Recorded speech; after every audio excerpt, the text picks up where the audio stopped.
அப்பா, நீங்க ஊர் சேர்மேன், அனுபவஸ்தர், பெரிய பதவியில இருக்கிறவரு. பல பேர் உங்ககிட்ட பல பிரச்சனையோட வருவாங்க.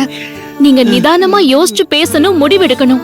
அம்மா, இதெல்லாம் மத்தவங்களுக்குப்பா. இப்படி எல்லாம் பேசி என்ன திசை திருப்பாங்க. இது என் சொந்த ரத்தம். நம்ம குடும்பம் மானம் போனதுக்கு அப்புறம் இந்த உசுரை வச்சுட்டு என்னமா பண்ண முடியும்? ஏம்மா, நீ கட்சியா? அப்பா ப்ளீஸ் பா, கொஞ்சம் பொறுமையா கேளுங்கப்பா. 2 பொம்பளை பிள்ளைங்களை பெற்று என்னமா பிரயோஜனம்? ஒன்று சோற போச்சு, இன்னொன்னு அவ செஞ்ச காரியத்துக்கு வக்காலத்து வாங்கி நிக்குது. இல்ல, எனக்கு எந்த பொண்ணுங்களும் வேணாம். போங்க, 2 பேரும் போங்க. ஏமா, இனிமே நான் எப்படி ஊர்ல தலை காட்ட முடியும்? என்ன பிள்ளைய வளர்த்திருக்கீங்கன்னு அவன் என்ன கேலி பண்ண மாட்டான். ஊர் வாயை பத்தி உனக்கு ஒண்ணு தெரியாது.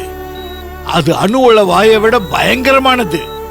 ஆளை ஜடமா நடமாட விட்டு உசுர அப்படியே உறிஞ்சி எடுத்துருமா. யார சொல்லி என்ன பிரயோஜனம்?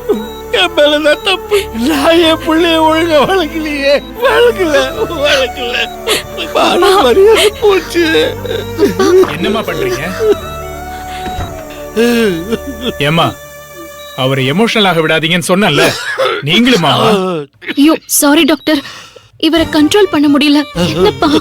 Now you see, இந்த குடும்பத்திலே நீதான் கொஞ்சம் படிச்ச பொண்ணா, விவரமான பொண்ணா தெரியற.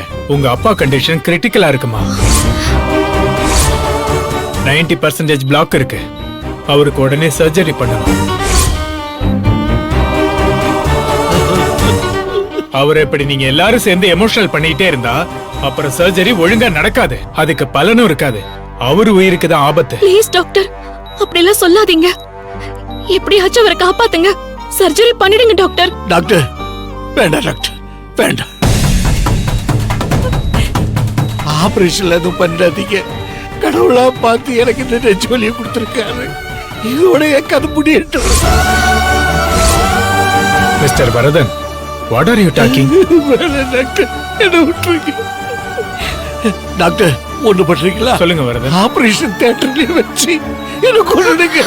அப்படி என்ன போல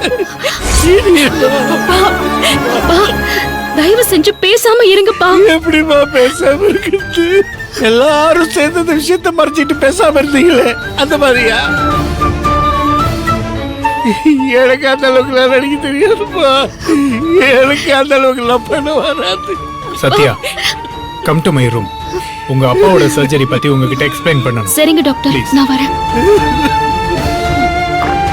என்ன பெரிய அறிவாளி நினைச்சு இது ஊர் எனக்கு சேர்மன் பதவியை கொடுத்துச்சு. கடைசியில நான் தான் முட்டாள். உங்க எல்லாருக்கும் இந்த விஷயம் தெரிஞ்சிருக்கு.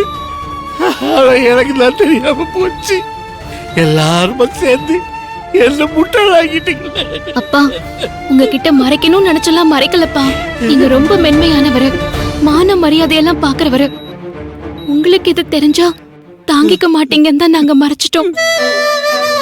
நாங்க ஒண்ணும் வேணும்னு மறைக்கலப்பா. அக்கா ஒரு பெரிய பிரச்சனையில மாட்டிருக்காப்பா. அது அவ மான சம்பந்தப்பட்டது மட்டும் இல்லப்பா, அவ உயிர் சம்பந்தப்பட்டது. நீங்க பயப்படுறீங்களே, ஒரு ஊரு உலகம். அதே ஊர் உலகம் தான் தேவிக்கு சொல்ல முடியாத அக்கிரமத்தை பண்ணிருக்கு. மொத்த விஷயத்தையும் முழுசா தெரிஞ்சுக்காம மேலோட்டமா மட்டும் இத பாக்காதீங்கப்பா. அவ நீங்க வளர்த்த பொண்ணுப்பா.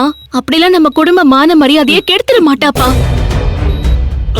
அப்பா ப்ளீஸ் பா, நீங்க பெத்த பொண்ணுப்பா. நீங்க கஷ்டப்பட்டு வளர்த்த பொண்ணு. அவ உயிர் இப்ப பெரிய ஆபத்துல இருக்குப்பா. இந்த நேரம் நாம எல்லாருமே ஒன்னா சேர்ந்துதான் அவளை காப்பாத்தணும்பா. வெறும் மான மரியாதையை மட்டும் பேசி அவளை நாம எல்லாருமே கைவிட்டுட்டா அவ செத்துருவாப்பா. அவளுக்கு உங்களை விட்டா வேற யாருப்பா இருக்கா? அவ இப்ப 2 உயிர்ப்பா.